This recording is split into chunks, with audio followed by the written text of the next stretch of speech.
Senior মাদ্রাসাতে হিন্দু শিক্ষক প্রচুর আছে, আমাদের মাদ্রাসাতে হিন্দু শিক্ষক প্রচুর আছে, পড়াচ্ছে তো তারা নাকি না? সেখানে জঙ্গি তৈরি, যে জঙ্গি মাদ্রাসা তৈরি হয় তাহলে আপনার হিন্দু ভাইরা জঙ্গি তৈরি করছেন? হ্যাঁ, এটা বলুন। তা তো নয় না, ওটা গোঁজা মারতে হবে। গোঁজামের মুসলমানদের ধর্মীয় ব্যাপার মন্ত্রী, হ্যাঁ, তিনি অনেক কিছু বলছেন। তেনার ওয়াইফ এই মাদ্রাসা থেকেই পড়াশোনা করেছেন, এটা আপনি জানবেন। অতএব মাদ্রাসা বন্দে মাতানা হয়েছে একটা গান, কি বুঝলেন? এটা এক একটা স্কুলে বলে, যেমন বন্দে মাতা স্কুলে বলে, মাদ্রাসা একটা তাদের একটা পাঠ আছে করে থাকে, মিশনে একটা আছে তারা পাঠ করে থাকে, কোনো ব্যাপার নেই। এই বন্দে মাতারাম বলতেই হবে, এটা তো কোনো ব্যাপার নয়, কি বুঝলেন? এটাকে টেনে নিয়ে এসে মাদ্রাসায় চাপিয়ে দিচ্ছেন কেন? এটা তো স্কুলে বা স্কুলে থাকে না। মাদ্রাসা প্রতিষ্ঠানের শিক্ষার প্রতিষ্ঠান, ধর্ম মানে ধর্মস্থান, ধর্মের সম্পর্কে আলোচনা করা হয় সেখানে, এবং এখানে বিভিন্ন রকম ছাত্র তৈরি করা হয়। যেমন এপি আবুল কালাম বড় বৈজ্ঞানিক হয়েছিল, এই মাদ্রাসা থেকে আপনার কত উকিল, কত আইপিএস, হ্যাঁ, অনেক কিছু এতে হয়েছে। যেমন শিক্ষামন্ত্রী এখন আছেন, তেনার নামটা আর মনে পড়ছে না, নতুন হয়েছেন তিনি, তেনার ওয়াইফ, কি বুঝলেন, তেনার স্ত্রী এই মাদ্রাসা থেকে পড়েই উনি শিক্ষাগত করছেন।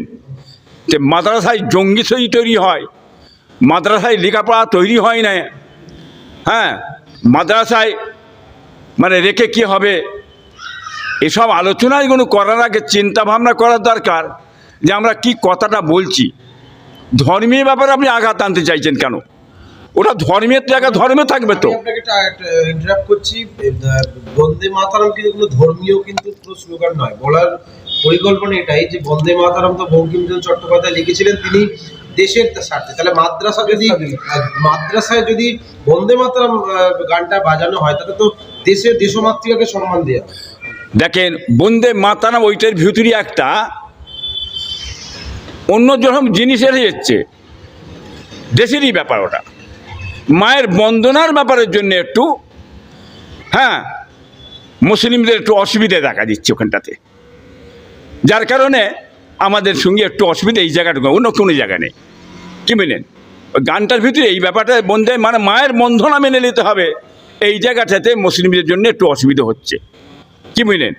অতএব সেটা মাসার জায়গায় একটা গান আছে, মাসা হোক, কি বুঝলেন, এবং এটা স্কুলে কলেজ যেটা হচ্ছে হোক, এতে কোনো অসুবিধা নেই। কিন্তু জোর করে আপনি মাদ্রাসায় চাপিয়ে দিয়ে কী করতে চাইছেন, এইটাই ব্যাপার আমাদের কথা, বুঝলেন না? জোরপুরও চাপাচ্ছেন কেন ওটাকে, বুঝলেন না? তাহলে মিশন টিশন যেসব আছে, বুঝলেন না? অর্থাৎ মাদ্রাসায় কি জঙ্গি তৈরি হয় তা তো নয়। মাদ্রাসায় শিক্ষা দেওয়া হয়, দিনী শিক্ষা দেওয়া হয়, ইসলামের শিক্ষা দেওয়া হয়, মানুষ গড়ার জায়গা এটা, কি বুঝলেন? এবং শিক্ষামন্ত্রী, হ্যাঁ, তিনি অনেক কিছু বলছেন। তেনার ওয়াইফ এই মাদ্রাসা থেকেই পড়াশোনা করেছেন, এটা আপনি জানবেন। অতএব মাদ্রাসার জায়গায় কি বুঝলেন? আজকে দেশে একটা বোম আবিষ্কার কোত্থেকে হয়েছে? আবিল পাখি উড়ে, হ্যাঁ, বদর যুদ্ধের সময় পাথর মেরে বহু সৈন্য মেরেছিল, সেইখান থেকে আবিষ্কার হয়েছে অ্যাটম বোম। তো আসলে প্লেন থেকে উড়ে যায়, মারলে সৈন্যকে মারা যায়, হ্যাঁ, দেশ বাঁচানোর জন্য লড়াই লাগে। তো ওই কোরআন শরীফে কী আছে না আছে, এই কোরআন শরীফ শিক্ষা দিয়ে কী হবে, আরবি শিক্ষা দিয়ে কী হবে, এই পূজা মারাটা বন্ধ করতে বলুন। ধর্মীয় শিক্ষার জায়গায় ধর্মের শিক্ষা আছে। মুসলমানদের যেমন ধরুন মাদ্রাসা, এ থেকে শিক্ষা দেওয়া হয়, অ্যারাবিক লাইনে শিক্ষা দেওয়া হয়, আরবি দেওয়া হয়। যেমন ছোটো করে মাদ্রাসা আছে, কোরআনিয়া মাদ্রাসা, হাফিজা মাদ্রাসা আছে, সিনিয়র মাদ্রাসা আছে।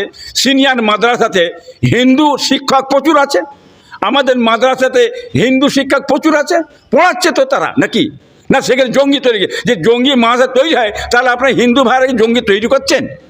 হ্যাঁ, এটা বলুন। তা তো নয় না, ওটা গোঁজা মারতে হবে। গোজামের মুসলমানদের ধর্মীয় ব্যাপারটা বন্ধ করতে হবে, ওখানে গোজা না মারলে বিভাজন করা যাবে না, হিন্দু মধ্যে ভাগাভাগি করা যাবে না, এই ম্যানিয়াগুলো বাদ দেন, শিক্ষা দিয়ে যান। হ্যাঁ, আপনারা বলুন তো যে হিন্দু ভাইরা আছেন, যে মনে করবেন না আমি কথাটা আলোচনা করছি, অনেক হিন্দু ভাইরা আছেন প্রত্যেকটা গ্রামে, প্রত্যেকটা পাড়ায় পাড়ায়, আপনারা ধর্মশিক্ষা দেন না কেন? দেন না কেন? তার জবাবটা দেন তো আপনারা, দিচ্ছেন না কেন?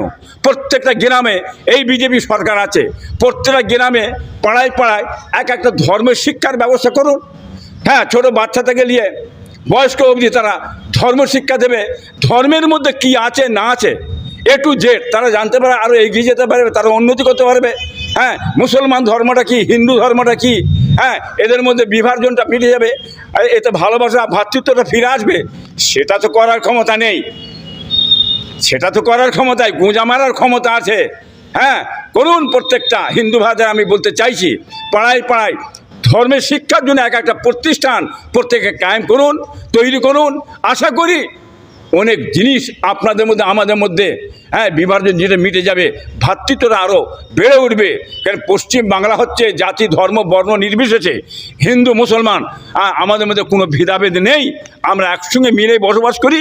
আর সেইটাকে কিছু এই মাদ্রাসায় এই হচ্ছে, জঙ্গি হচ্ছে, মাদ্রাসায় শেখা দেওয়া হয় না, আরবি শেখা হয়, এতে কী হয়, কোনো উপকার হয় না। এই গুঁজা মারা কিছু অভ্যেস আছে, সেই গুঁজা মেরে মেরে একটা মানুষের সঙ্গে হিন্দু মুসলমানকে বিভাজন করা, এছাড়া কিছু নাই। আপনি বলতে চাইছেন কারণে এইখানে হিন্দু মুসলিমের একটা বিভাজনের সৃষ্টি তৈরি হচ্ছে এই সব ক্ষমতার পর এই জিনিসটা এই সরকার আসার পরে এই কথা বলা মানি বিভাজন তৈরি করা হচ্ছে।